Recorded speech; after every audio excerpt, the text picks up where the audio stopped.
ganz direkt, was das heißt.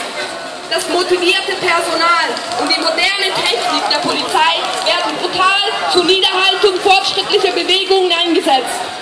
So auch im Fall von Dennis K. Er wurde im vergangenen Jahr zu 2,5 Jahren Haft verurteilt.